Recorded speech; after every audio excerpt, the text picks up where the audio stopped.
स्वामी जी, आपका इस निष्कर्ष के रूप में हम और आशीर्वाद लेना चाहेंगे कि इन सारे प्रश्नों को अगर हम समाहित करें तो हमें ये मालूम हो गया कि हमारी जो अज्ञानता थी, जड़ और चेतन के मिलने से, शरीर और आत्मा के मिलने से जो अज्ञानता पैदा हुई, जो भ्रम पैदा हुआ, संशय पैदा हुआ, वो संशय आपने जो है राइट बिलीफ में सम्यक दृष्टि देकर के, राइट विजन देकर के और आर्ट ऑफ द विजन के माध्यम से आपने हमारी दृष्टि दोष को दूर किया। हमें अच्छी दृष्टि मिल गई, लेकिन दृष्टि लगातार बनी रहे, उसके बाद की जो स्टेजेज है, अपना प्रतीति है, जागृति है और फिर अनुभव जो आपके पास में है, उस तक हम पहुंचे। उसके लिए थोड़ा सा हमें आशीर्वाद भी दीजिए और थोड़ा सा हमें उसका नुस्खा भी बताइए, ताकि कि हम पूरे 50 एपिसोड के अंदर सनातन सत्य और कुदरत के कानून के बारे में जो कुछ भी हमने आपके मुखारबिंद से सुना है, हमारे ये जीवन के अंदर वो भी सनातन हो जावे, फिक्स हो जावे, अवस्थित हो जावे, आत्मसात हो जावे, हृदयंगम हो जावे। तो ऐसा आशीर्वाद फरमावे। बहुत बड़ी बात है। मेरे अंतिम एपिसोड में मैं आप सबको 2 उदाहरण से ये पूरे विज्ञान को सिंपल और सरल भाषा में कैसे हम इसको समझें, इसका उपयोग करें और अनुभव करें, ये बताना चाहता हूँ। मैं सिर्फ 2 उदाहरण दूंगा। एक उदाहरण है कि आज हमारा पूरा जो जीवन है वो कर्मों से, राग द्वेष से बना हुआ है। वो सब सर्कल है और सर्कल के अंदर सेंटर कौन है?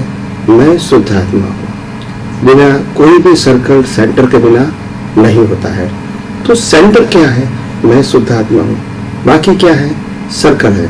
सर्कल का मतलब होता है व्यू पॉइंट, सर्कल का मतलब होता है सफरिंग, सर्कल का मतलब होता है कर्मों के भुगतान, सर्कल का मतलब होता है ओपिनियन। तो ये जो सर्कल है हमारे जीवन में, ये सर्कल तो रहेंगे क्योंकि ये कर्मों के भुगतान है, मगर हर समय हमारी दृष्टि सेंटर में होनी चाहिए, क्योंकि हम सेंटर हैं, सर्कल नहीं है। सर्कल वो कुदरत ने बनाया है और कुदरत ने क्यों बनाया है? हमारे कर्मों के फल स्वरूप बनाया है।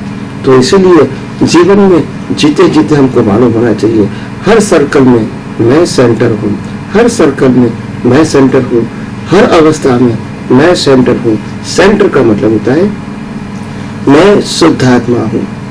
अवस्था आती जाती रहेगी, संयोग आते जाते रहेंगे, जीवन आते जाते रहेंगे, मगर सेंटर सदा रहेगा और सेंटर ही मैं हूँ। कीमत सेंटर की है, सर्कल की नहीं है। मगर जितनी कीमत आप सेंटर से बाहर निकल के सर्कल की करोगे, इतना आपका जन्म मरण और जीवन बढ़ता रहेगा। राग द्वेष कषाय और कर्म से बढ़ता रहेगा, जन्म मरण की साइकिल चली रहेगी। तो सेंटर और सर्कल, ये दोनों बातें प्रेक्षकगण आप ध्यान में रखें। नंबर 1। नंबर 2, मैं दूसरा उदाहरण देना चाहता हूँ। 1 और 0। आत्मा है 1 है जो कभी 0 नहीं होगा, और आत्मा के अलावा मन वचन काया और उनकी सब अवस्थाएं वो 0 है, क्योंकि वो आती है और चली जाती है।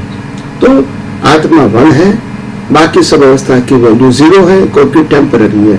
टेम्पररी की वैल्यू 0 है और परमानेंट की वैल्यू 1 है। 1 का मतलब 0 नहीं होगा और 0 का मतलब 1 नहीं होगा। तो हम इस उदाहरण को देखेंगे कि अगर हम मनोवचन काया से देखेंगे तो अगर आत्मा है तो उसकी कीमत 1 है। शरीर की कीमत क्या है? 0, टेम्पररी है। संबंधों की कीमत क्या है? 0, टेम्पररी है। सत्ता की कीमत क्या है? 0, टेम्पररी है। साधनों की कीमत क्या है? 0, टेम्पररी है। हर प्रकार की रिलेटिविटी का कीमत क्या है? 0, क्योंकि टेम्पररी है। तो आप समझते हैं हर टेम्पररी की कीमत 0 है, मगर आगे 1 है, इसीलिए 1 के बाद 0 का मतलब 10 है, इसके बाद 0 का मतलब 100 है, 1000 है, 10,000 है, lakhs है, 10 lakhs है, ऐसे उसकी कीमत बढ़ती रहती है। मगर आप समझो अगर सब 0 के अंदर अगर 1 निकल गया तो कीमत क्या है? 0। तो हमारा पूरा जीवन 0 से शुरुआत होता है, 0 से ही चलता है और 0 समाप्त होता है, और हम 1 है। आप समझ सकते हैं कीमत हम 1 की करें या 0 की करें। इसको कहते हैं आर्ट ऑफ विजन। आप समझे? तो मैंने बहुत संक्षिप्त में सरल तरह से ये बात को समझाने की कोशिश किया है कि कीमत 1 की होनी चाहिए, 0 की नहीं। 0 तो वैसे भी टेम्पररी है, 1 परमानेंट है। कीमत 1 की करो, कीमत 0 की नहीं करो।